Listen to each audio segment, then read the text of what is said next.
And I wouldn't want to guess, but it can't be much more than what? Quarter of a mile, half a mile, something like that, I would have thought.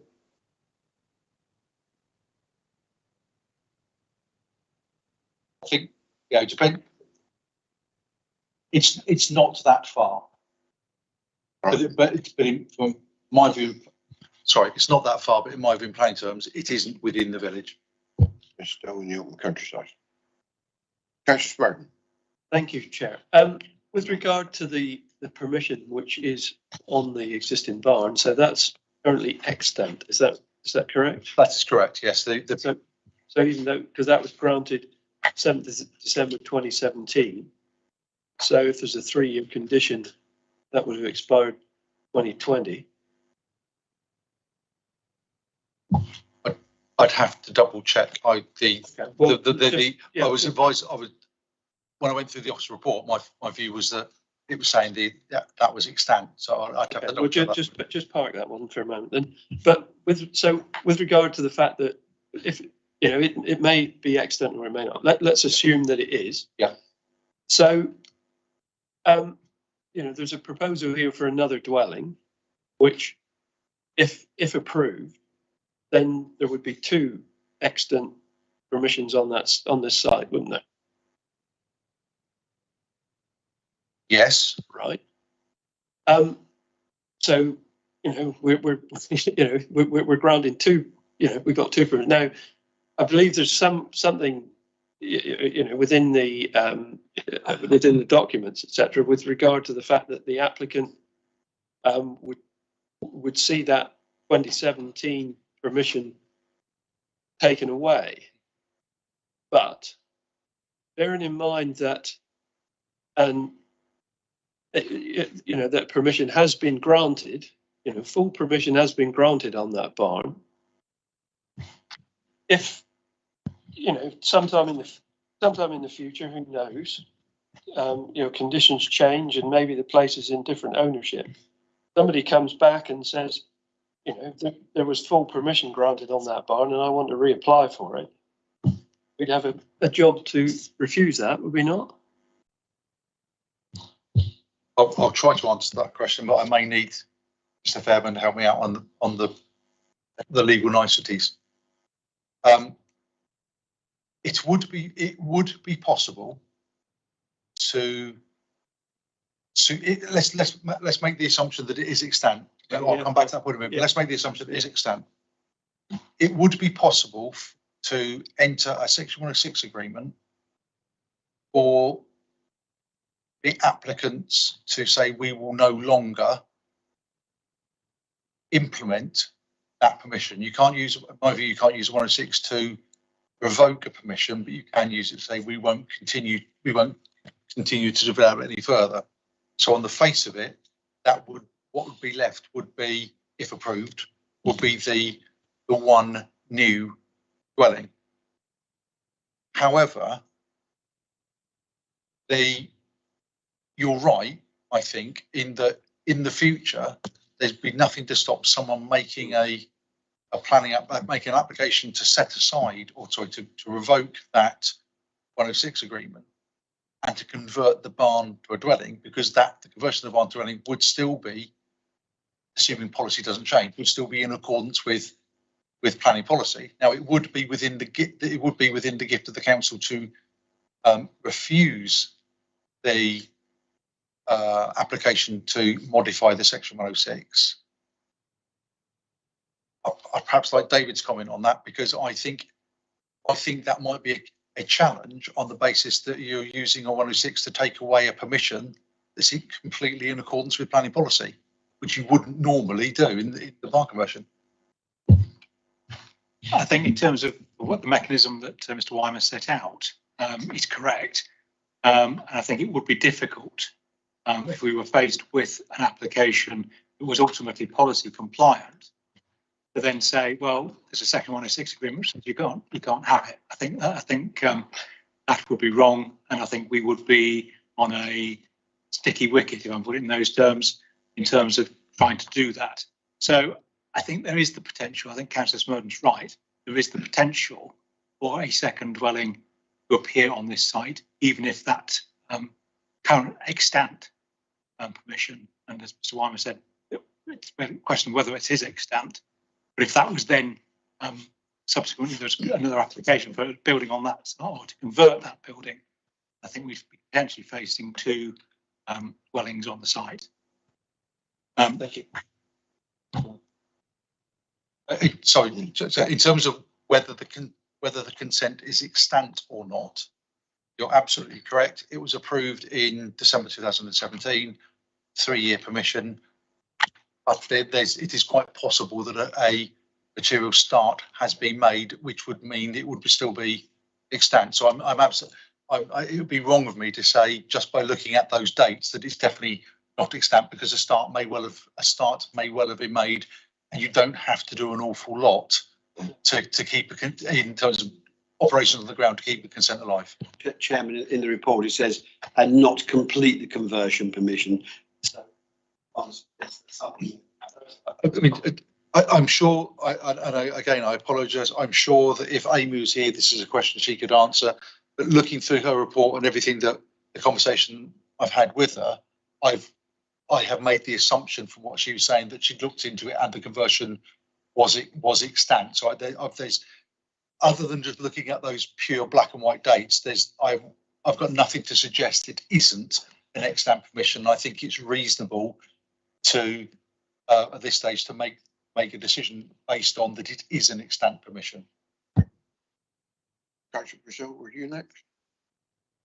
No, I think that's been covered actually. I mean, Thank you. like Peter, I was concerned about the fact that there may be two Right. dwellings. Any other questions of Mr. Wyman? No. Okay, we don't have an objector,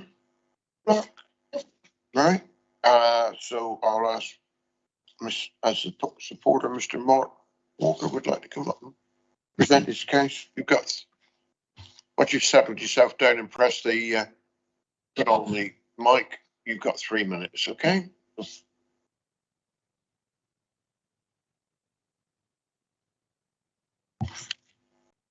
Thank you, Mr. Chair.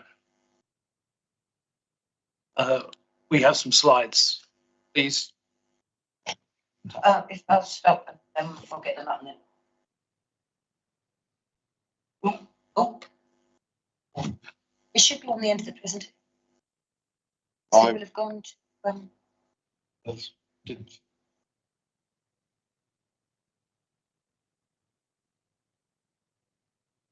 Yes, they were definitely, yes, yeah, I've they were. got them. Sorry, I've got them.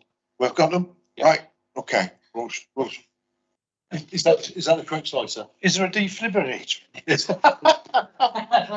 you want to try sitting here? Sorry, can you go to full screen?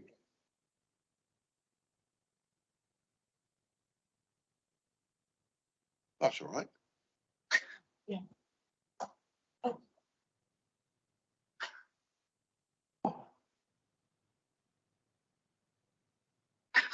Right, take two. We strongly feel that this application is justified as there is both an exceptional and an appropriate circumstance relating to the South Hams climate biodiversity strategy, which has not yet been currently implemented into the joint local plan. This is not a standard agricultural tie, as Mr. Weimer has suggested, as we've tried to explain during the pre-app, which was very difficult to do during lockdown. We already have permission on site, as we have started conversion to the extent where we can convert or restore linhay. We also have permission to build a large storage barn, which occupies the same site as the proposed eco house.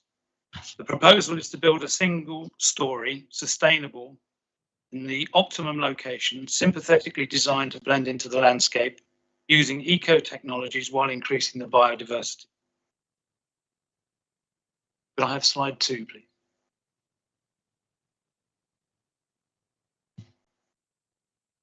Tellet Meadow is a dream that has allowed us to implement ideas that I was studying ecology in the early 1970s.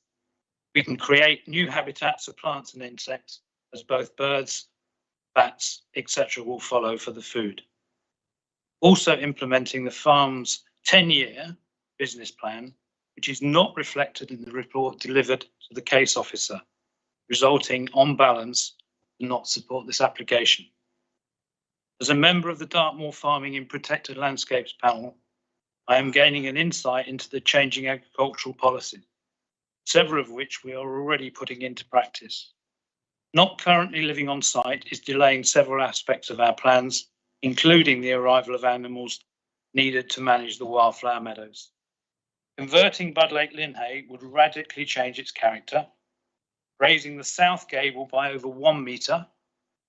Can I have slide 3, please?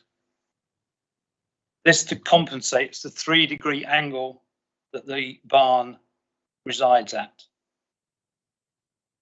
Underpinning and large amounts of steel to support the slate roof would also be needed. The modern storage barn has several negative impacts. In summary, the proposed dwelling offers a reduced carbon footprint, lower levels of light pollution, minimal visual impact, greater accessibility, lower ongoing energy use, and an increased biodiversity net gain. All key elements in better lives for all. Slide 4, please. We respectfully ask members for approval of the new dwelling as it offers significant environmental advantages over the current permissions. Our thanks go to Tom Holway, several neighbours and Ermington Parish Council for their support.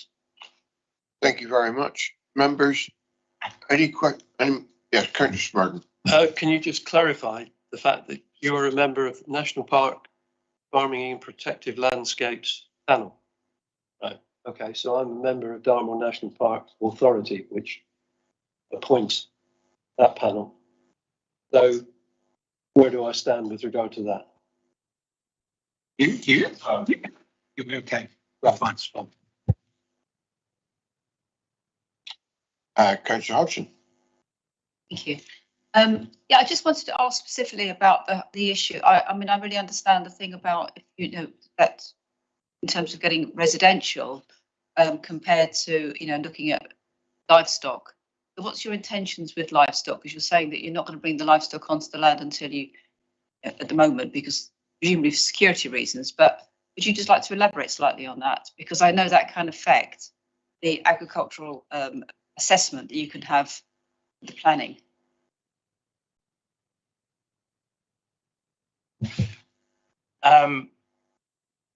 Animals on site are part of our plan for wildflower meadow management of wildflower meadow, which is taking quite a long time to establish. Appreciate. This is not a standard farm.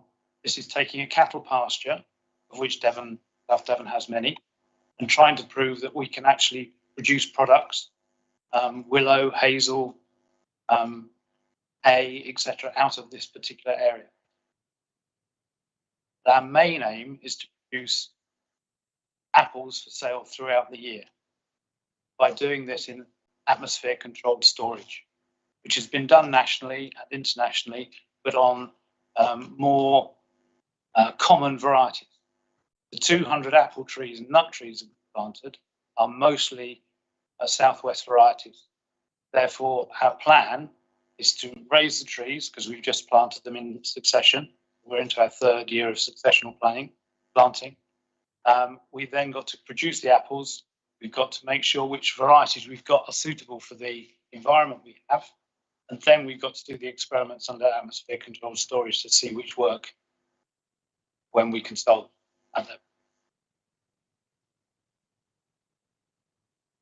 them. Yes, in terms of the barn that you have available for residential, I noticed one of the comments was something about that there's actually quite a lot of animals already using that for habitat. You a bit more about that. The barn's 240 years old. It's made of stone and lime mortar. There are cracks in it. What habitats, what animals, wildlife are in there? Yesterday there were swallows. Neighbours reported that the barn owls using it. We had wrens nesting it until domestic cats killed them. And the other one we've had, I think, is a house barn. Right. Any more questions? No. Thank you very much.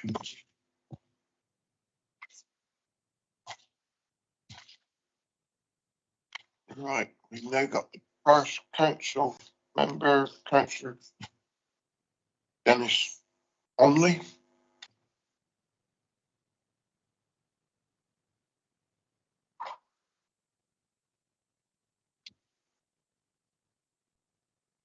Okay, you've got 3 minutes. Good afternoon.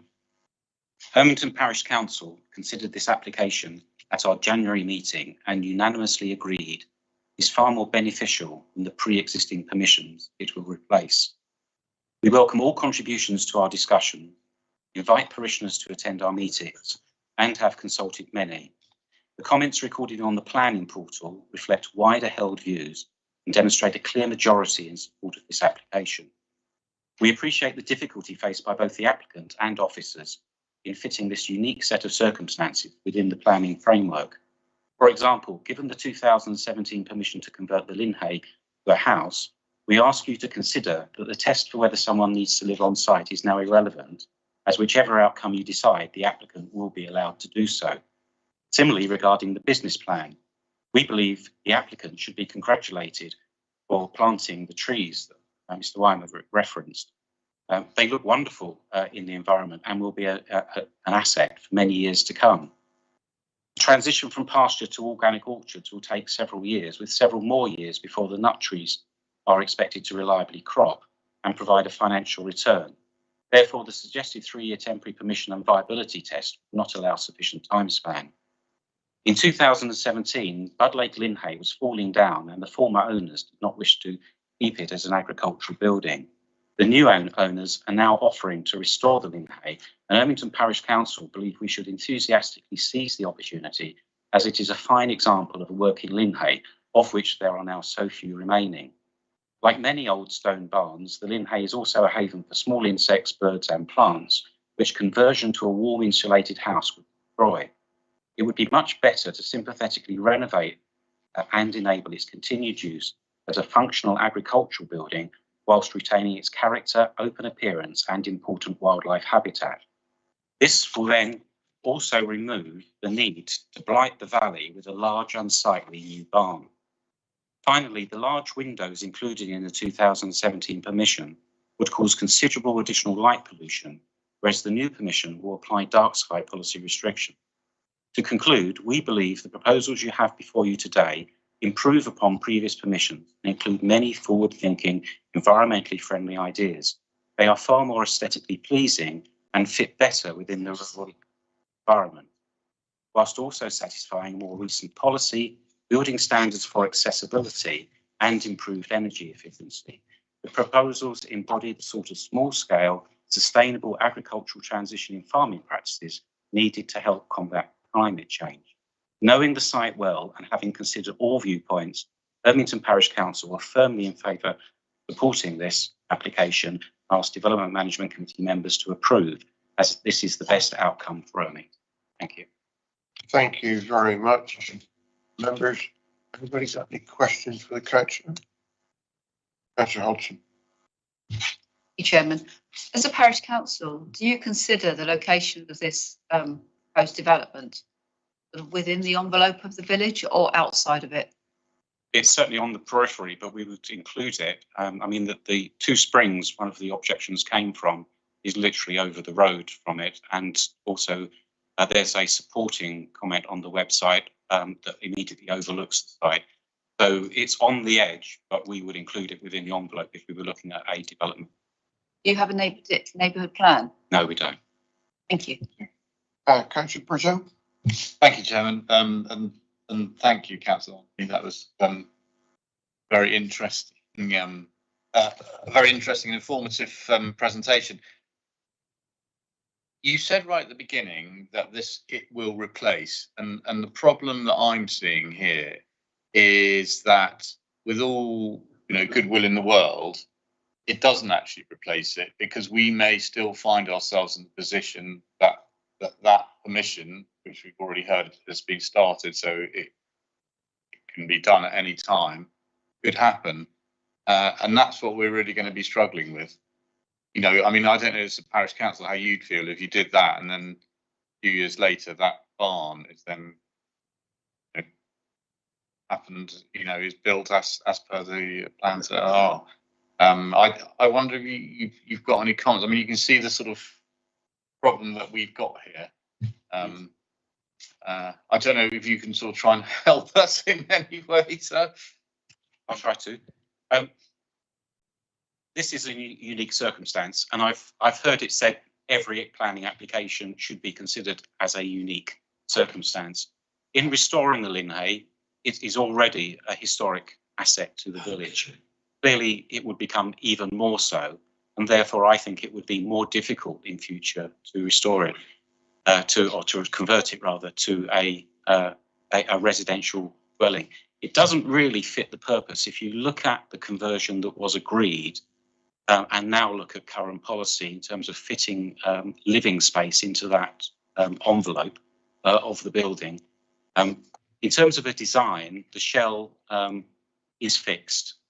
So a conversion would not make good habitable accommodation in terms of the planning that we looked at that was agreed in 2017 if we were looking at it now. So, I think in preserving the building, and I would say that for many people, I mean, members will probably understand that not so many people are prepared to go onto the planning portal and record their thoughts. But we do have conversations in the village, and as a parish council, we know the local view. Many people walk up that lane to Whipple's Cross and across to a bridle path. They know that side, and the Linhay is loved as an ancient building, and there's so few of these buildings of this sort of type that are still. We often see that they are converted to houses. There's so few remaining as working barns. So I think there would be uproar in the community if, having given the permission to transfer what is a permission to convert to enable the applicant to live on site to another dwelling, that someone then applied to have an additional conversion of the historic Linhay building. Councillor Abbott, did you want to? Please. Thanks. This question maybe ought to have gone to the previous person, but I'll try. You're saying that the current Linhay has characteristics for wildlife. It's cool or reflective of the environment of the time. But the apples were going to be processed in a controlled atmosphere, and therefore there will be some conversion going on, because it's not just going to be an open barn, wind going through. You don't see this in conflict with preserving the Linhay as it is. I think the issues in terms of the environment and habitat is because of its open aspect, and as we've heard, that there are cracks in the stonework. It will need renovation. Work has already begun in terms of shoring it up, and it is in a stable state. Now, what happens internally? I think that was a question for the applicant in terms of internally the storage requirements will need to be safe. I mean, anyone who's stored apples will know you need to keep mice at bay. Obviously, that can be done within the envelope of the building. Thank you. If I could have a second, please.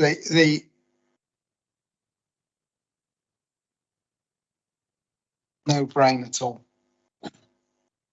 Oh, I'm sorry. Just completely gone. Any other questions? Councillor Abbott's having a think. Yeah. It will. Oh, yeah. You regard this as a historical asset. Would you? Is there a possibility of registering it in its current form as an asset and preserving it that way by putting it on a register? Well, that's not a path that the parish council has taken. I'm sure if that, in terms of safeguarding the actual building, if an application was made, I think we would have to consider it. As I've already said, people love it as a historic building. But clearly we would need to consult specifically on whether it was registered or not. I think that Mr. Weimer might have an answer. Councillor Abbott, I think that's a slightly unfair comment, question for the parish councillor. As a district authority, we recognise that it is a non-designated heritage asset and has some limited protection when you do with planning applications. The only body that could actually list the building is Historic England. So it would have to be a request to them. There wouldn't be, and even if there was a neighbourhood plan, it would still only effectively be on a list of non-designated heritage assets.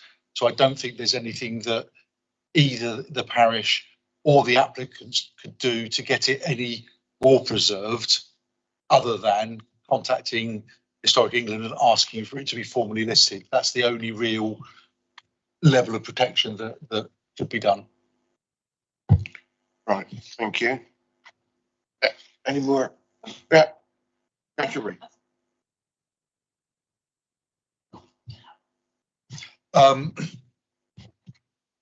We can, generally speaking, if there's a building that either a parish council or individual or members said we need to look at this, we would only normally get involved if there was a building specifically at risk and needed to be, I'm going to say spot listed. I think that's still the term. So we can ask Historic England to look at it, but the decision still rests with them. And there's been a few over the years that we've asked them to look at, some of which they've listed and some of which they've come back and said, no, it's not significant enough to be listed. But yes, we can ask the question if we.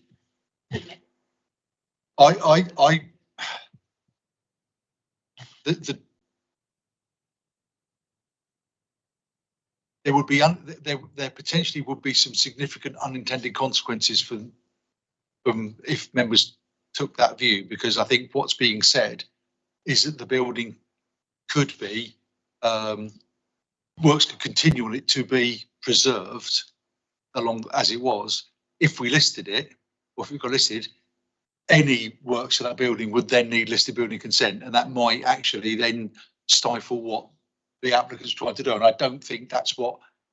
So it depends on why members want it listed. If they want it listed to stop it being knocked down, that's one thing. Or if they want it listed because they want it absolutely as it is now, that's something different. And listing may not allow for any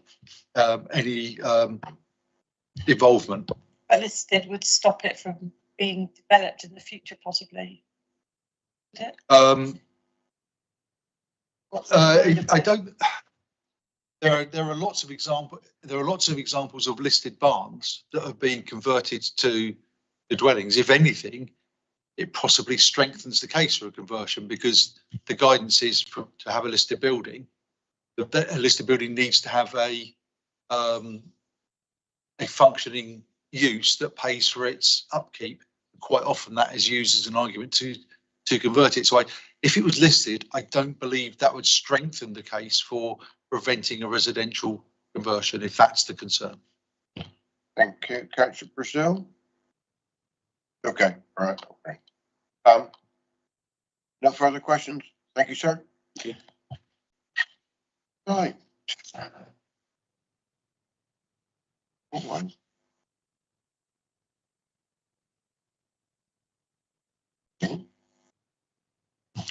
Councillor Holloway, please. Thank you, Chairman, and fellow members. Yeah, with my climate change and biodiversity hat on, I had to bring this one, I think, to members. It's a shame that we can't undo the planning permission on the Lynn Hay. I must admit, you've dented my faith in lawyers a bit. I thought they could do anything. So I'd like to think that there is a way of tying this down with the 106 agreement so that the eco house can be built and the Lynn Hay can remain heritage asset.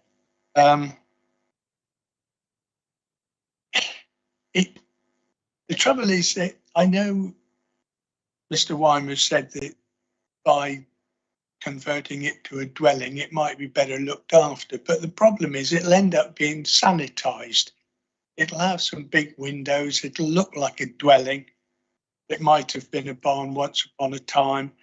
It'll have its roof levelled and evened out, and it just won't look the same. And I do think that's a shame. It's as you say, it is a non-designated. I keep getting that one wrong. Non-designated heritage asset. It would be nice if it was listed. That might help. I do think that what is required is much more friendly from a planning perspective. You know, yes, I know everyone else has got what are by the Southam Society referred to industrial farm buildings. Well, farming is an industry, but the barn that has permission is big, and it is just an industrial building, and it seems a shame because with the planning permission that exists, the Linhay will have its roof raised at one end. The barn that has permission will be considerably higher than the eco house that's proposed, and it just seems a terrible shame not to be able to do this. And I do understand the problem with regard to the two dwellings, and I think it would be good if we can find a way of addressing that. I know it's intended that local people, particularly children, would be welcome onto the site and would be able to see the results of an eco-friendly farm, and to encourage them really in the way they live their lives.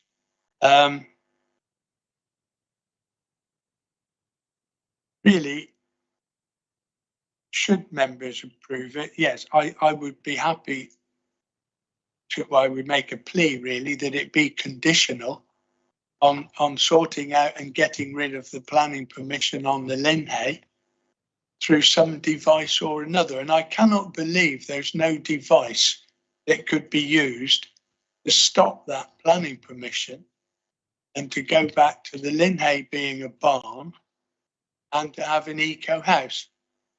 That is, again, what we're trying to encourage through the planning system. You know, we've already got enough of a problem retrofitting houses. Developers are still building houses that are going to need retrofitting. And here we've got a wonderful opportunity for a house to be built that will be up to scratch, as it were. And I just think it would be the best way out. So I would ask members that you conditionally approve this, subject to the chair and head of planning working with our lawyer to find a way of getting rid of the planning permission on the Linhay. Thank you. Thank you, Councillor Holloway. Any questions? Yes, Councillor Hodgson. Just on that very final point, surely time will just let that planning side on the Linhay. No. Well, no, I think as Mr. Weimer mentioned, it sticks with all the policies. So it would be difficult to turn it down unless there's an agreement not to pursue planning permission. Right, thank you. Right, members, I think we're into the, thank you, Councillor Holloway, into the debate. Councillor Panel. Well, we're in a difficult situation. I suspect that many members will feel like me, that we're very sympathetic to this proposal, but are very worried about the prospect of allowing this and then finding that it's a future stage that the barn can be converted. Whether it's strong enough to do as Councillor Holloway suggests and approve it subject to the cast iron safety cause being found, I'm not sure that's going to be strong enough. If we were to defer this, would that give officers any more time to discover whether we could have a cast iron guarantee that we could stop further development? If you would please, Mr. Weimer. I don't think, Councillor Panel, you will have ever heard me at any point give a cast iron guarantee about anything in terms of planning policy moving forward, because as good as I am looking into the future, that's just one step too far for me, I'm afraid. Right, the situation is relatively straightforward, so I'll try and make it as clear as I can, and I'll try and avoid planning speak. The permission was granted for the barn. Works have started. That permission remains in place from now on. It's beyond the 3 years. It remains in place to an extent, unless the building falls down or something like that. So you could no longer physically do implement the permission, continue with the permission. The application is for a new dwelling. It's, in officer's opinion, it's contrary to TTV policies because it's a new dwelling outside of the village.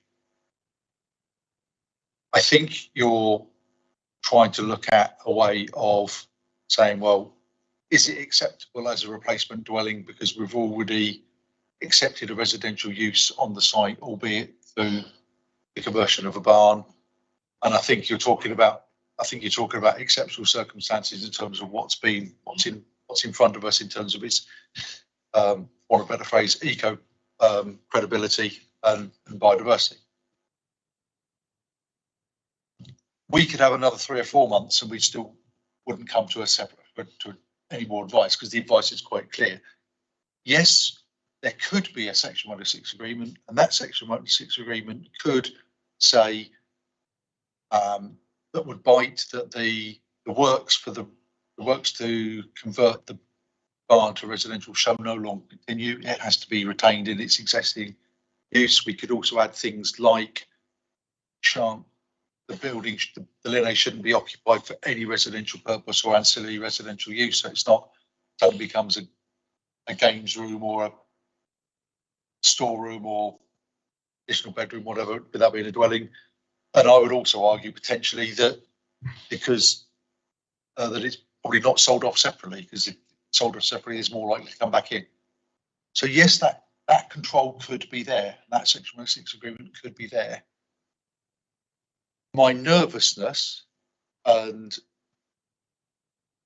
I can't tell you whether this is right or not, but my nervousness is that in the future, and the reason for the 106 agreement would be that in effect, this dwelling has been granted planning permission based upon the residential permission on the Linnae does not continue. So effectively that residential permission goes from the Linnae to the new building. That would be the reason for the 106 agreement.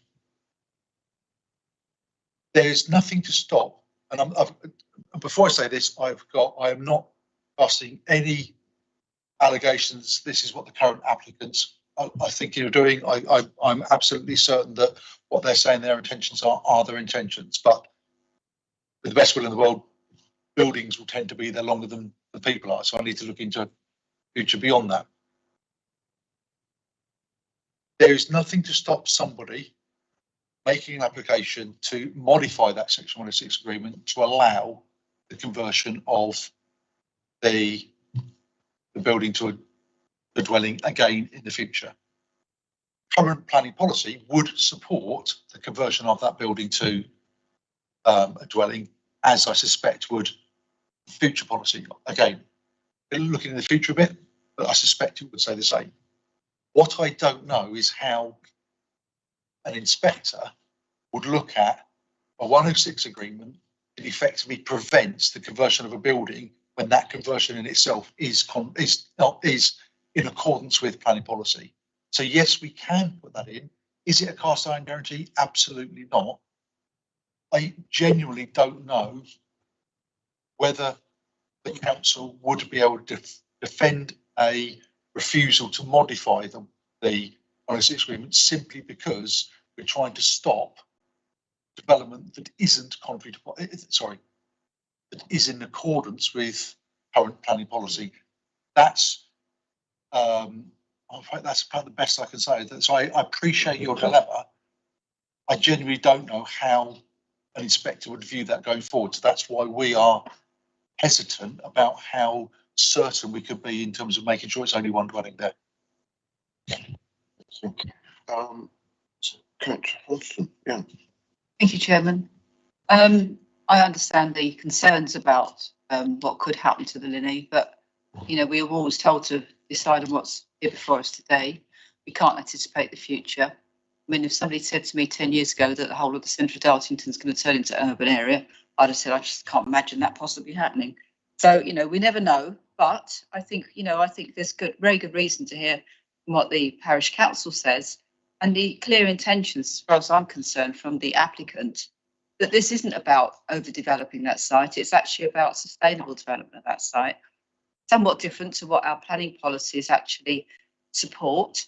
And as many of you know, I'm often sort of criticised the joint local plan because I think it does actually not support this kind of development, which I think is a really important element of not only development, but also diversity and development, because not everybody wants to live in a house, in a terrace or whatever. A lot of people want to, you know, live in the countryside and do farming, perhaps a little bit differently to the farming that's gone before. And we have a, you know, and I've often said we have a problem in farming that a lot of the farmers are getting older, and that's no disrespect to anybody, but actually we want to bring in new ideas, fresh way of delivering, so that we actually support the living landscape, the biodiversity, all the really positive things that, you know, fortunately now the climate and ecological emergency is now sort of like being accepted and going a bit more mainstream. These are the kind of developments that can actually really support that.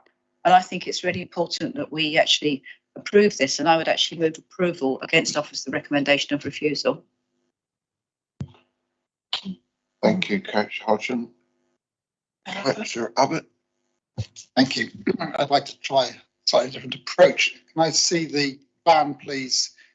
That's the very beginning of the paper with the red. Thank you. What we see there is what I imagine is a worry in all our lives, is potential for ribbon development. But I just want to argue that it's not. The house to the north of the road on that image has an access way coming up from the Ermington side up to the east side of that house. Can you move a cursor over it just to make sure everyone's with me? Yeah, thank you. But when I look on Google Earth, there actually is another roadway coming from the west of the building, curving round towards the centre, really, of the site that's proposed. Yes, you can see the curve there. Maybe you could move the cursor over it. Yes, thank you. And so my proposal is that you see this as a building, the Linhay, which has got planning permission for a house on it, and in between the possibility of calling this infill. I know it's open countryside, and arguing that this house fits well into the countryside is all of the things that Councillor Hodgson has been saying, and fits in between, opposite one building to the north, within buildings to the west and east, and is a potential for slight extension of the Ermington town. If you were to accept that argument, I wonder if also there could be a corollary of, yeah, I think it's under S106 as well, about if that new dwelling was to go in, it could be for local people. No? No, it says. Okay, yeah. So I'll stop there with that argument. I'll come back and potentially after a couple of other members have spoken. Oh, and I second Councillor Hodgson. Right. Other members. Councillor Rowe. Yes, thank you, Chairman. Well, I'm getting slightly confused because I believe that the barn that has already got permission for conversion is in the same ownership as the proposed agriculture workers dwelling at the site. They would be in the same ownership, yes? Mm. And the applicant has said that he would be happy to have the first application rescinded if he got permission for the second dwelling. Is that correct? Yeah. So I'm not quite sure what we're arguing about, really. Well, He might not be the owner forever. Yeah. Well, that's the problem. Councillor Smurden. Thank you, Chairman. The thing I think we've got to remember is that there's an application for an agriculturally tied dwelling, which is therefore tied to it's there for a business. Now, I understand from what's been said that that the applicants are planning a different business to a more ecologically friendly style of farming, etc. But and I note that the agricultural consultant wasn't supportive of the application. I think the applicant said that obviously because the agricultural consultant would look for a 3-year business plan. That's the normal course of events with these type of things. I think the applicant said that they were proposing a 10-year one. But I'm looking through all the application, all the details on the on the planning portal, etc. But we've not heard really what that business case is. I mean, I understand they plan to grow apples and nuts, etc. Well, nuts, growing nuts is very much in fashion. Guy Watson at Riverford is planting nuts like they're going out of fashion. But it is very difficult to work out exactly how the business is going to be conducted. It would have been helpful, I think. I understand that the applicants have a lot of the trees, etc., already planted. It would have been helpful to have seen some pictures which actually showed all that. So I'm struggling with regard to the business case. The other aspect, as we did this morning, we approved an application for a dwelling for some young farmers, of which, contrary to Councillor Hodgson's assertion that farmers are getting older, I can absolutely assure you that there's plenty of young ones out there who want to. Yeah, no, I know that. I'm well aware of that, but I'm also well aware of my contacts that a lot of us have with the young farmers movement, that there's an awful lot of young enthusiastic ones out there who want to be involved in the industry. The normal course of events, if the business, if there was a business there, would be that we would look for a temporary dwelling, as we did this morning, whereas this is a permanent dwelling. If you add the concerns which are around the fact that the permission is already there on the barn, and with the best will in the world, circumstances change. That could come around again. So I can understand that the applicants are trying to maybe come up with a slightly different farming model, but yeah, I'm going to struggle to support this. Councillor Purcell. Thank you, Chairman. First of all, can I start with a question, and that is that within the 106 that the Pat, quite extensive 106 that Pat mentioned, what concerns me is that barn has been given permission, it's been started, and therefore at any stage it can be finished. Could we have a 106 that actually means that in fact that isn't the case, in the sense that if somebody wants to come along at a later date, they're going to have to put in a new application to turn that into a residential.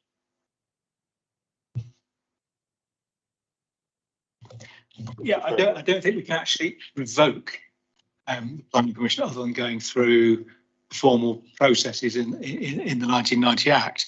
But obviously the covenant would run with the land. So if the land was then sold, then the owner is bound by that covenant, but there is nothing to stop them from applying to vary the covenant. So there is a risk that we would that we'd be in a difficult position in terms of whether we approved the variation or not, or refused it. Bearing in mind what Mr. Weimer said earlier about effectively the replacement dwelling, a replacement dwelling being policy compliant. But that would be no different to whether we revoked it and someone could then come and make a fresh application. So, I mean, I think it would be, because the initial application was granted not under our joint local plan. Our joint local plan is moving ahead, and we don't have, and also there isn't an Ermington neighbourhood plan. There may well be an Ermington neighbourhood plan. They could well put blocks in the way. We've talked about biodiversity. In order for that to be, for the biodiversity net gain for that conversion, there would have to be a lot. Well, that was never part of our development policies that we had before in 2017. So I think the reason, what concerns me is that they can then say, well, no, that was approved and that approval goes back and we're going to go on that, and it doesn't take into account any of the new policies that we might bring in place to try and protect it. So I think there is a big difference there.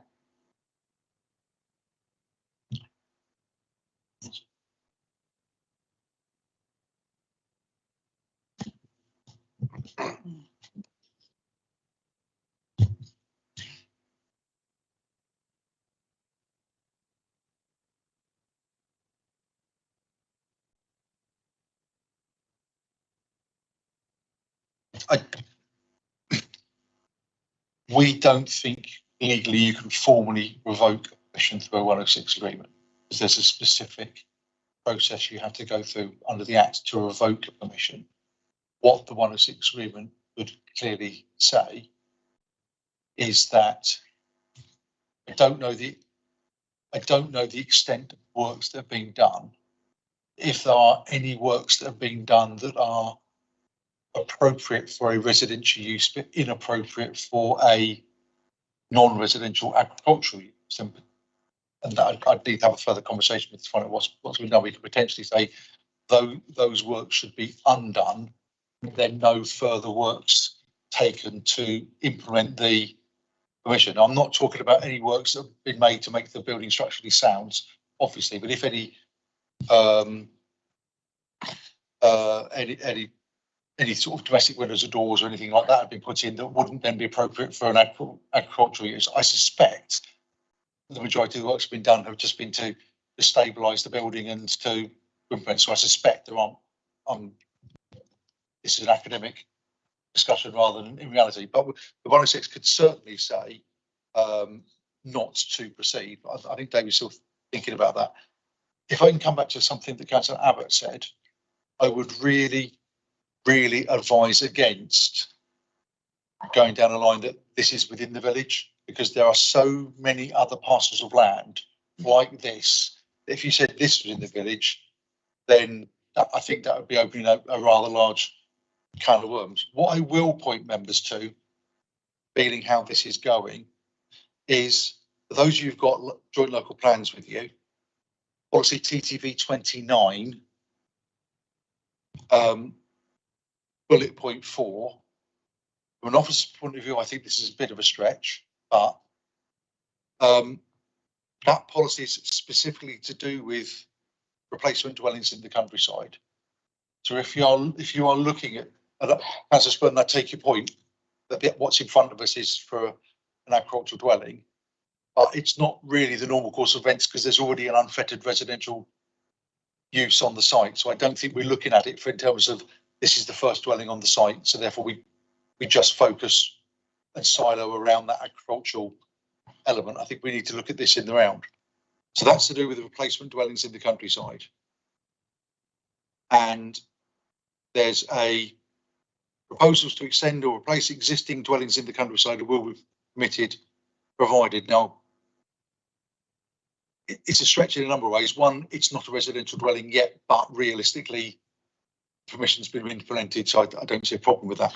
So the existing dwelling has a lawful use for permanent residential use, has not been abandoned. The size of the new replacement dwelling will not be significantly larger than the original house volume. I don't think it is, looking at it. The number of new dwellings is no more than the number of dwellings to be demolished and replaced.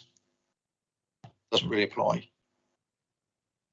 Any new replacement dwelling should be positioned on the footprint of the existing dwelling, unless on design, landscape, highway safety, residential amenity, or other environmental grounds. And I would argue, I think you can argue that non-designated heritage asset is that. A more appropriate location can be agreed, and the extension is appropriate in scale and design in the context of the setting of the host dwelling. So if you turn it on its head and don't look at it as an agricultural, well, a new agricultural dwelling, but look at it as a replacement dwelling, I think there's potentially scope within TTP 29 to look at it as a replacement dwelling. Well, yes. Normally I would sit back, but I can't sit here any longer. I've got to point out a few things. This house is trying to be built under an agricultural thing because they've consulted the agricultural consultant. He has said, definitely not. Now, I've fallen out with him before on other sites, but on this one I do agree. 13 acres. We've got an agricultural building that's been put up under, for what reason? There's no livestock or no machinery, can't be very much machinery involved on 13 acres. Now, I think Councillor Smerdon alluded to it, that if you were looking to give an agricultural workers dwelling, you would expect some to have a temporary one there for a while to prove a need. But to be quite blunt with the way agriculture is, to earn a living off 13 acres, you're going to have to really go some. And I'm sorry, I can't. And this worry about what's going to happen to that barn if we give, and you've heard how difficult it is to tie it down, not to be developed, whatever, but anybody said. And if it's sold on, and you can't say that won't be ever, there's always that she'll land up 2 dwellings in what is open countryside. Now, if it was a 50-acre site, 50 acres of land or more, and had a lot of livestock or crops that required storage and all that, I could understand it. But sat here as I'm looking at it now, I will be going with the officer's recommendation. Right. Councillor Brazil. Thank you, Chairman. And I absolutely agree with your sentiments about the agricultural dwelling. I don't think it is an agricultural dwelling, and if that was just purely what it was there for, there wouldn't be a problem. The problem that I've got is that, as Mr. Weimer has already said, is that if we looked at it as a replacement dwelling, I think we would be very sympathetic towards it. The problem that I've got and members of the committee are struggling with is it isn't a replacement dwelling, because the original dwelling could in fact be another dwelling as well. So, you know, it is between a rock and a hard place, isn't it? And I mean, you know, but that's why it's come to committee and we've got to take a decision on it. You know, I'm inclined to support it with an conversion to a domestic dwelling in the first place. But putting that aside, I mean, and we've already heard about the biodiversity that it encourages. So I think weighing up all the matters, and I appreciate this is not perfect by any stretch of the imagination, and a lot of it is a leap of good faith. And we've had our fingers burnt before. And I say that to the applicant and the agents, that we've had people come in before and burst into tears about having a family home and things like that. And then as soon as they get permission, they sell it. You know, so, you know, we have to be wary of that. But I think from what the parish council have said, I'm prepared to go out on a limb on this one, and I will be supporting the proposal for approval. Thank you, Chair. Right. I think unless somebody got something really burning to say, I think we've come to the point where we need to put this to the vote. Now the first one we got is approval. But of course you can. I'll come into you next. Brilliant. So this is the proposed by Councillor Hodgson and second by Councillor Abbott, wasn't it? So my assumption is that it will be in effect a delegated approval subject to a Section 106 agreement setting out the both the Councillor Hodgson and Councillor Brazil have said, and we will need to think about some conditions. There will be the standard conditions you need on new residential development, but it will not. I mean, to be clear on this, I will not be proposing an agricultural restriction because there just isn't the justification for that. And I propose that the specific heads of terms that we'd be wanting for the 106 and the conditions, it's delegated to myself, but in conjunction with the chairman, the vice chairman, the proposer, and the seconder, to get those, to make sure that you're happy with those details and the what we're proposing to put in the 106 agreement.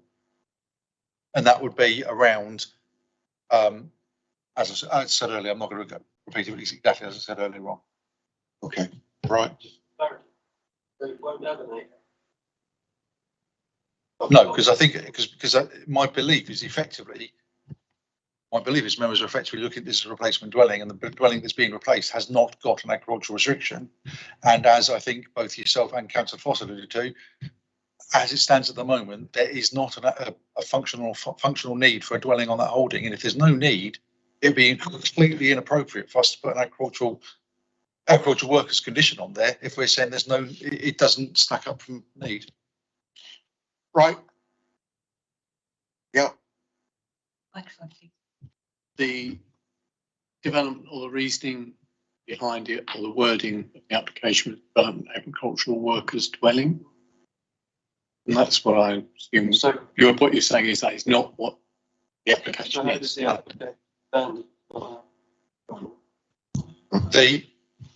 In the same way as if you apply for a holiday dwelling, but the authority doesn't impose a restrictive occupation condition, you have an unfettered C3 dwelling use. The use is dependent on what gets permission and not the title at the top of the decision notice. So if someone made an application for, in this case, an agricultural dwelling, and members considered that the dwelling element was acceptable, but the agricultural tie was not necessary or not required, I believe it's still possible, or possible is the wrong word. I believe that it's still lawful to grant that permission without the tie, provided that members have debated why the tie is not going on, which I think you clearly have. All right. Are we happy to go to the vote? Yes. So this is a proposal for approval of this application. Can I have a show of hands, please?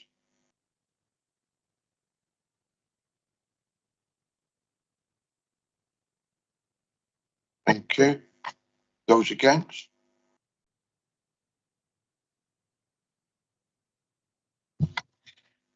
Some 4 for and 5 against. So it is not approved.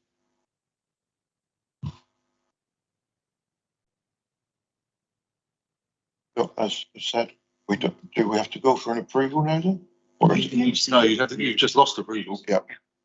It's got to go for refusal, I'm sorry. I wasn't sure if Councillor Snowden was moving for refusal when he was speaking. Thank you.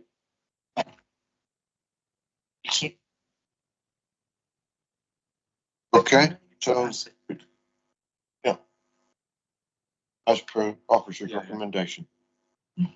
So all those in favour of refusal?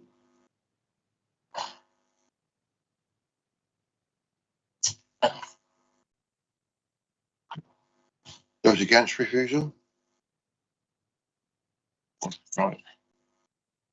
The application refused. Okay, members.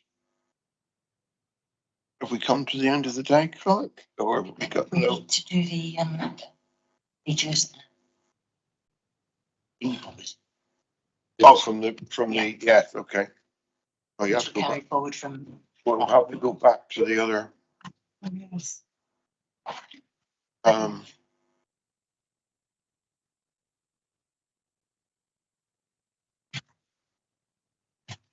Here, where we say.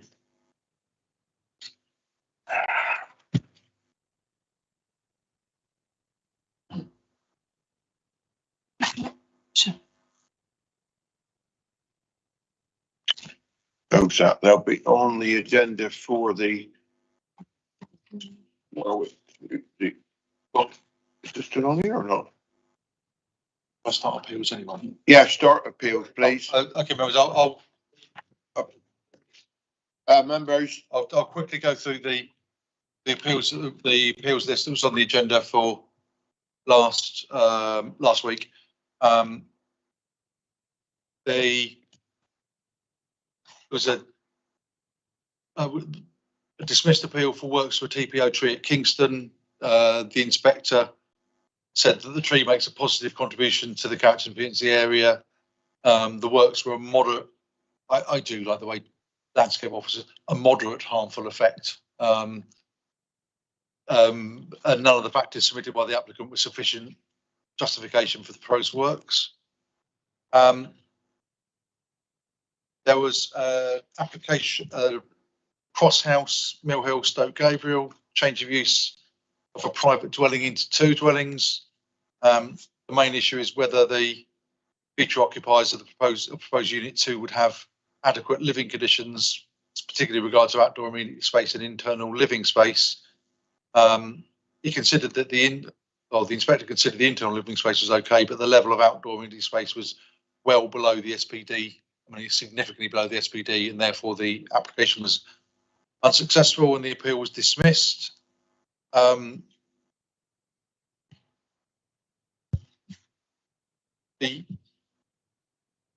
Yelton application changed the use from storage to a dwelling.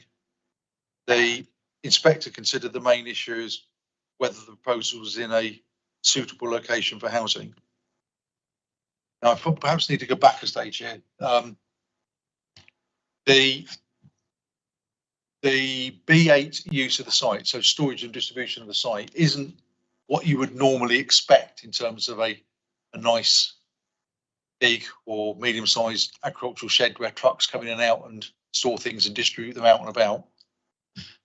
It was a covered reservoir, but there's been a lot of cases certainly over the last 6 or 7 years, or probably 6 to 10 years, where a lot of water authorities are selling off the old underground tanks or the half underground concrete tanks.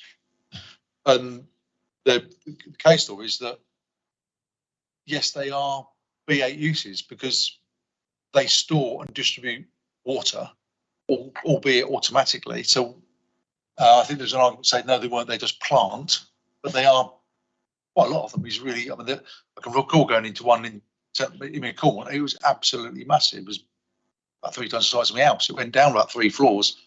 So, the site's a covered reservoir. There are other structures and outbuildings. They accepted it was in the rural area outside the settlement, but considered that the continued use of the site for other B8 uses was a realistic fallback. It would have similar vehicular movements to a residential use, and therefore, and its conversion accorded with TTV 26, and it was acceptable. I understand the logic of it. It shouldn't go any further. The certificate of lawful proposed development, Eddystone Road, Thurleston, it was to do with the use of garage as temporary accommodation or dwelling house, and it was to use the garage residentially while the rest of the planning permission for the 2 dwellings was constructed. The inspector quite rightly agreed with us in that it can't be permitted development because you haven't got permitted development rights till the residential use is substantially complete. So you can't use those permitted development rights to occupy a garage whilst you're building the dwellings because you haven't got PD rights. So that application was, that appeal was dismissed. And finally, 5 Walton Lee, sorry, at Salcombe. It was a change of use of a lower ground floor to a holiday let and the retention of a small window. The change of use was dismissed on the basis, basically, there's no parking. And it was allowed on the basis that there's nothing wrong with the small window. As a council, we never had a problem with the window. That we didn't object to that at all. Although it is a split decision, part of it was allowed. It's completely in accordance with the decision, because we didn't have a problem with the window in any event. Happily answer any questions on those you have. So that water tank. Yeah.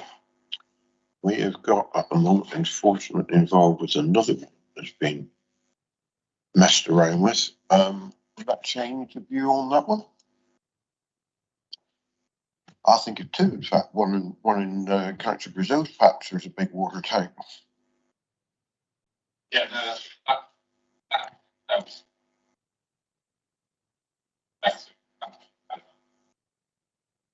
they didn't have any. No. Right, they had a.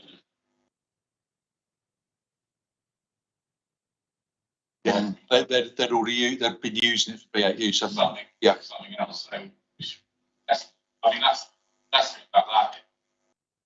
Don't have to. Well, I mean, the one at top, I'll say where it is, top of Slapman, they leveled it, knocked hedges down. It's a pretty fine.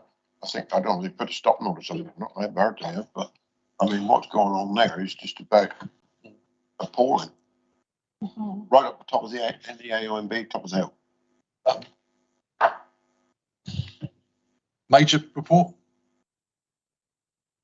Any Okay. questions? Yeah. As usual, I don't propose to go through it, but if there's any questions, I'll happily answer. And if because it was last week, you haven't remembered what was on there, if you want to go back, if there's got any questions, just drop me an email and I'll answer. The one in Frogmore is a long last moving forward, isn't it? Yes, I believe so. Yeah. Because the conditions are coming, we got the permission from the inspector and know that the detail are now going to come forward. Yeah. Yeah, I'm bringing that to this committee.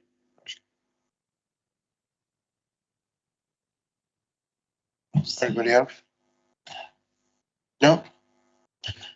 Well, thank you, members. Thank you, officers, and everybody else who's put it up with two long